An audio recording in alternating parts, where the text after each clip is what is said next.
La police de la pensée contre le révisionnisme chapitre 3. Du jugement de Nuremberg à la loi Fabius-Guessot. Par Éric Delcroix, avocat au barreau de Paris. Chapitre 3. Une loi que les juges appliquent de façon contestable. Des magistrats au service de la police de la pensée. Dans la francophobie, je me suis efforcé de montrer comment la loi antinationale du 1er juillet 1972, dite loi Pléven ou loi antiraciste, avait transformé la justice française en une justice partisane. J'ai décrit comment, peu à peu, une récente génération de magistrats, se coupant des traditions morales et culturelles de ses aînés, s'était mise au service d'un nouveau conformisme venu des États-Unis, celui de la pensée politically correcte. Ce conformisme puritain a donné naissance à une sorte d'intolérance judiciaire. Là où leurs aînés, conscients de brider la liberté d'opinion, n'appliquaient la loi de 1972 qu'avec gêne, ces nouveaux magistrats se sont mis à condamner avec sévérité les dissidents de la pensée politiquement correcte. Ces magistrats paraissent agir en toute bonne conscience, mais il n'est pas à exclure qu'une certaine terreur révérentielle ne dicte aussi leurs décisions. Ils abandonnent l'interprétation stricte des textes. Pour commencer, les nouveaux magistrats ont fait évoluer la justice pénale sur l'un des points les mieux établis et les plus sages de la jurisprudence, le principe d'interprétation stricte des textes d'incrimination, c'est-à-dire le principe qui veut que la loi ne puisse être opposée à un accusé ou prévenu qu'à la lettre, sans recours possible au raisonnement par analogie, similitude ou déduction logique qui sont courants dans les autres branches du droit, droit civil, commercial, social, etc. 1. Ce principe, ils ont même fini par le détruire. Ils aggravent arbitrairement les peines financières. Puis, dans leurs jugements ou arrêts de condamnation, ils se sont mis à accorder aux associations dites antiracistes, au lieu d'indemnisation symbolique, de substantielles réparations financières, à la fois délatrices et assoiffées d'argent. Ces associations pudibondes, perpétuellement à l'affût des pensées coupables, ont été récompensées de leur activité nouvelle d'auxiliaire de justice. Innovation jurisprudentielle des années 80, les condamnations pour infraction de presse visent non plus seulement à punir les dissidents mais à les ruiner. Ces juges contribuent ainsi, pour leur part, à la création d'une société où l'être est interdit et où seul l'avoir, donc l'argent, compte. Ils jettent les hérétiques en prison. Enfin, les nouveaux magistrats, dans leur zèle à détruire et à ruiner, ont asséné des amendes particulièrement lourdes et sont allés jusqu'à rétablir la peine de prison ferme pour infraction de presse. C'est à cette sanction que s'exposent ceux qui, tel Alain Guillonnet, refusent de se soumettre à la censure et savent qu'ils ne trouveront aucun recours auprès de la grande presse, laquelle se soumet d'avance aux ordres au point de cacher à ses lecteurs le fait même de cette incarcération.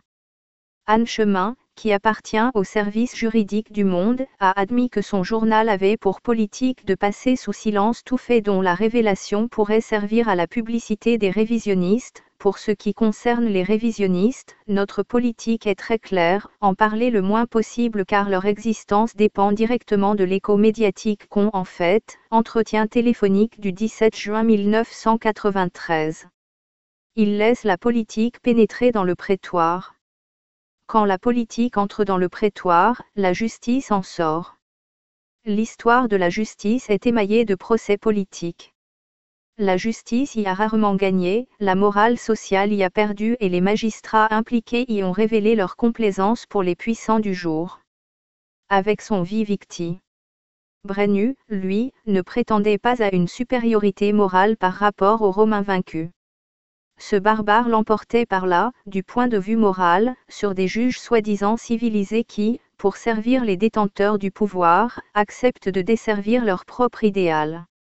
Le sinistre stalinien Erich Honecker a échappé à la justice ouest-allemande.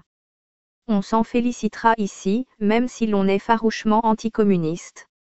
La justice doit, en effet, se contenter de sa part de souveraineté sans empiéter sur le domaine du politique. Elle ne peut prétendre à l'indépendance, laquelle suppose un effort permanent de neutralité, que si elle se garde d'intervenir dans le discours politique ou social. Ils donnent libre cours à leur propre passion, exemple du juge Bernard Darcos. Ainsi certains magistrats en viennent-ils à se sentir libres d'exprimer au grand jour des passions partisanes à la mode.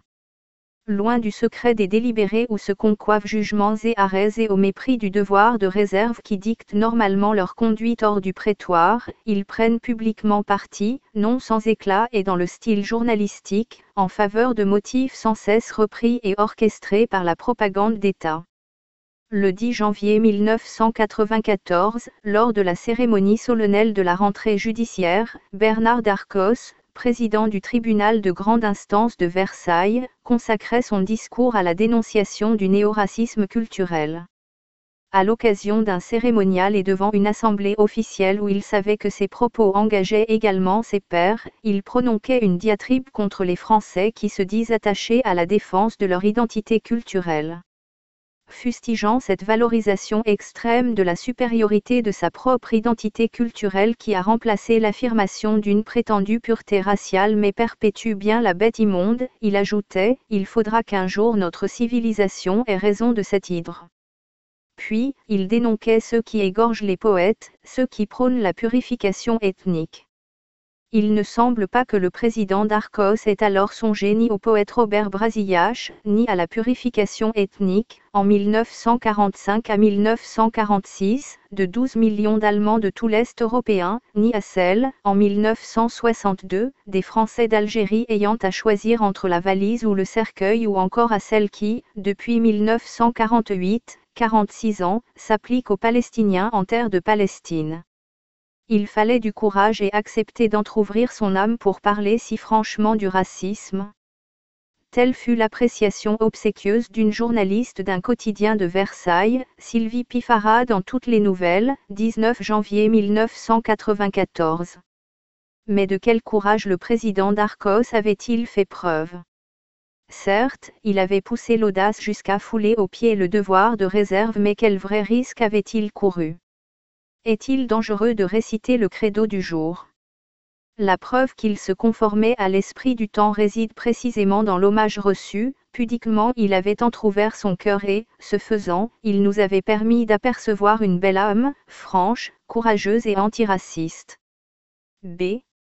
Darcos est magistrat du siège et président de juridiction.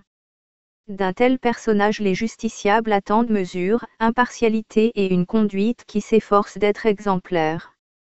Or, ce magistrat s'était exprimé dans le style à cliché du journaliste sectaire.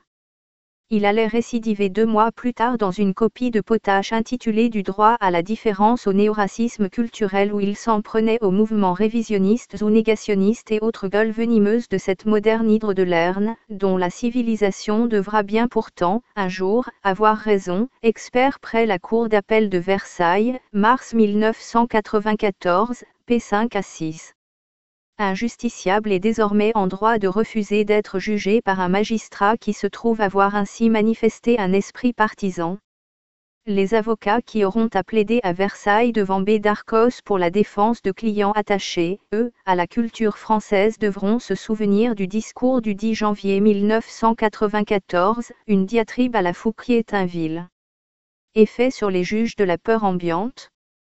De telles atteintes au devoir de réserve ne sont possibles qu'à cause de la peur ambiante que j'appelle la terreur révérentielle. Les magistrats qui entendent ou lisent de tels discours ne réagissent pas. Il se peut que certains approuvent B. Darcos, d'autres, qui le désapprouvent, se taisent précisément parce qu'ils se sentent soumis à l'obligation de réserve, mais d'autres aussi ont peur. Aujourd'hui, la peur de l'anathème a pris de graves proportions. Un totalitarisme, particulièrement insidieux, prend le contrôle des esprits. Il procède sans bottes ni casque. L'effet de sidération est général. Pour prendre subitement conscience de ce totalitarisme, il faut une expérience personnelle.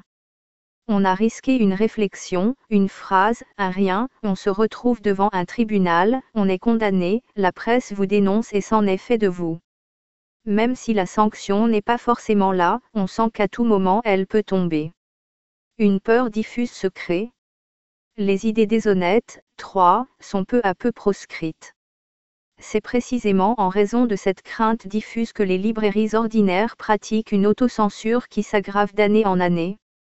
Les libraires, eux aussi, cèdent à la crainte commune.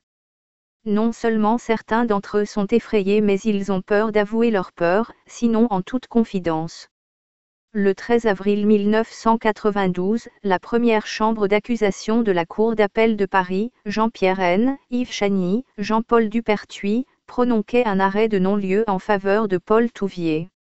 Le hourvari déclenché par cette décision est encore dans les mémoires. Les médias, le Parlement, le président de la République lui-même, François Mitterrand, participèrent à la danse du scalp autour des 3 magistrats responsables de la décision.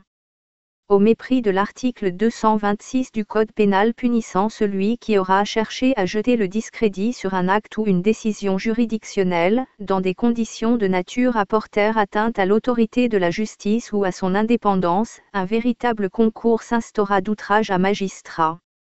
Pas un instant le ministre de la Justice, garde des Sceaux, n'osa prendre la défense ni des hommes ni de la décision attaquée. En novembre 1992, l'arrêt de non-lieu fut cassé. Comment des magistrats auraient-ils pu courir le risque de déclencher une nouvelle campagne de haine et de folie encore plus épileptique? Les juges sanctionnent le délit d'opinion. Jusqu'à la veille de la Seconde Guerre mondiale, les juges ne jouaient, dans la vie politique, qu'un rôle d'appoint. Au nom des nécessités d'un ordre social minimum, on pouvait leur demander de participer à la défense des hommes politiques en place, mais la justice ne contribuait ni au renforcement ni à la répression d'une idée politique. Elle n'aidait ni à l'accession au pouvoir ni à la privation du pouvoir. Son rôle se limitait à la conservation de la sécurité de chacun. Il s'apparentait à celui de la police régulière, tout simplement, à but compris.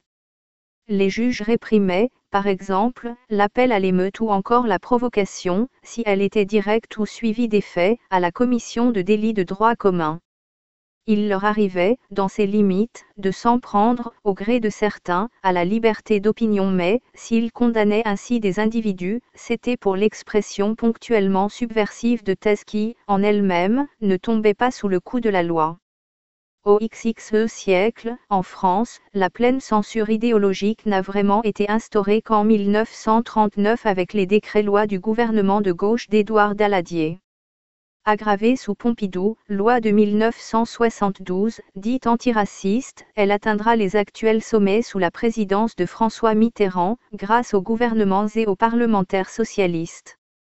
Aujourd'hui, la loi et les juges vont jusqu'à l'interdiction pure et simple de thèses contraires à certaines idéologies en vogue.